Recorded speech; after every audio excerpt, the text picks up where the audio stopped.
Hi guys and gals, and welcome to the first episode of the Crimson King Anime Reviews. In this show, we're going to be looking at, well, anime.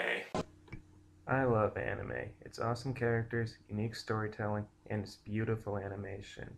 Anime is one of my favorite forms of entertainment, and in this show, I like to provide a critique of some of the shows it has to offer, and of course, my own opinion on the show.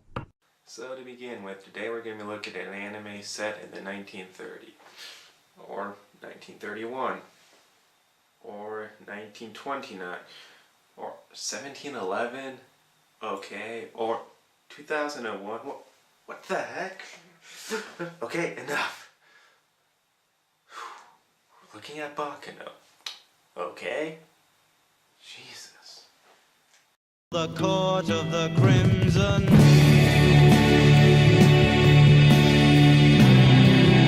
In 1931, the Transcontinental Express train, the Flying Pussyfoot. I'd make a joke about the name, but let's face it, you've all already made one for me.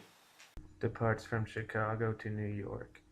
On board this train is a senator's wife and daughter, three immortals, a badass information broker, a silent French woman, a cult, a gang of delinquents, and two complete psychos. All in all, your typical train ride. Each one of them has their own reason for being on that train, and they are all about to collide. While in 1930, a series of events bring together a group of immortals with several mafia family with explosive results. And in 1932, tensions rise between the Runorada family and the Gandor family, while Eve Genoa desperately searches for her older brother Dallas, along with some unexpected help from the famous newspaper The Daily Days and the Runorada family, who wants Dallas for their own mysterious purposes. Yeah, as you can probably tell, Baccano kinda jumps around in time a lot. Consider those summaries as a blessing, because the first time I watched this, it took me a while to figure out what exactly was going on. Almost every episode takes place in at least 2 different years, cutting back and forth from one year to the other, all throughout the episode, and from one story to another. Heck, sometimes they don't even show the same day in chronological order, like Pulp Fiction. Actually, this whole series came across as very Tarantino-esque, with its out-of-order narration, over-the-top violence, pretty snappy dialogue in some places too. In fact, if Tarantino ever made an anime, I'd expect it would be like Baccano. Hell, he even worked with Production IG and Kill Bill. Wait, what was I talking about again? Oh right, Baccano's non-linear narrative. At first, you're not exactly sure how these stories relate to each other, and it's confusing at first, but stick with it.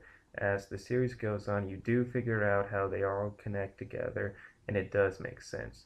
While I'll admit this type of narration may not be for everyone, I personally like it. For one thing, it keeps things shrouded in mystery. For example, the story of Eve Genoa searching for her brother is chronologically the last series of events, and if we'd been shown it in chronological order, all of the mystery would have been taken away, because what happens to her brother is actually the first in the series of events, and we would have been left waiting for a little girl to catch up with what we already know. Okay, enough about the narrative style. How are the actual stories? Well, pretty good. I can't really call any of them unique. The reason I spent so much time on the non-linear narrative is because that's probably the most unique thing about the show itself.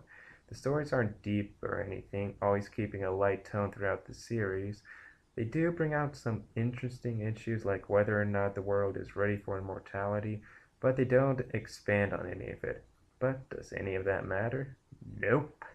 All of the stories are fun and entertaining in their own way, and they may not be unique, but they are pretty solid, with maybe a few plot holes and some things the show brings up but never really elaborates on. But none of those things reduce the entertainment values of the story. Also, there are some, okay, a lot, of violent scenes in the series, so it's not for the squeamish. Heck, it's a mobster anime, so if there aren't any scenes with a guy getting beat up, there are around 50 of those, by the way. Anime isn't doing its job. But now let's get to the characters, and frankly, these characters are awesome. To me, they're the ones that really drive the story and are just frankly the best thing about this show. Both the English and Japanese soundtrack do a great job at portraying these characters, although I have to say that personally, I think the English dub is better, just because Funimation actually did good accents for these guys, something that not a lot of dubs can do. There are a ton of them, so I think I'll only be going over my three favorites. The first two are Miriam and Isaac. These two. Right there! Who are you? The man who came back from Reichenbach Halls with a vengeance! Professor Moriarty!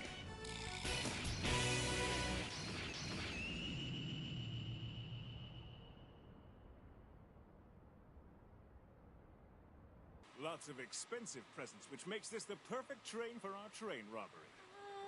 I thought we did our robbery and now we're escaping.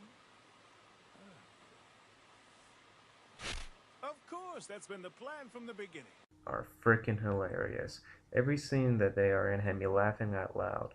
They're just a lot of fun both to watch and to listen to. They are also. Hey, Isaac, I have a question. What's that, Miria? If people usually look for gold in the river, why are the two of us down here digging a hole? That's what amateurs do, Miria, and we're by no means amateurs. And because the last time we tried to pan for dust, the men who lived on that land started making noise about how we're not supposed to be on their turf. That was humiliating. I'm sorry. For some reason, he's apologizing to us.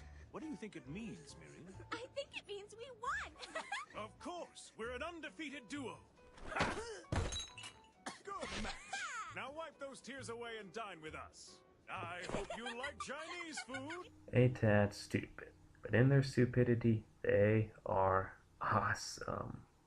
Next up is Lad Russo, who is. I'm just so frustrated, Lua. It's always been my dream to find those who love life and want to live in this world more than you do, and slaughter them one by one until there's just you. And then I would lovingly spend the rest of your life killing you so slowly. Come on, Dune, tell us who did this to you right now! How are we to avenge our friend if he can't talk, much less find his own face? Oh, Dune, you poor faceless bastard. A freaking psychopath. And you wanna know the scariest part? He's not the craziest guy in this anime. Honestly though, I love Lad. He's intimidating, funny, scary, and fun all rolled into one. And both his Japanese voice actor, Kiji Fujiari, sorry if I mispronounced that, and English voice actor, Brian Macy, capture his character perfectly. From beginning to end, and all the middle parts in between, Lad is just a ton of fun to watch.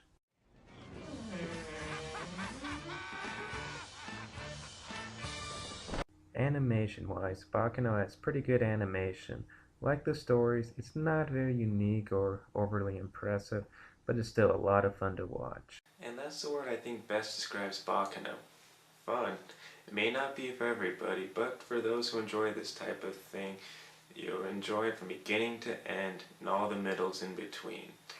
Well, that's it for my first episode. Thank you guys for joining me, and I hope you all enjoyed it. I'm the Crimson King Reviewer, signing off and saying good night, folks.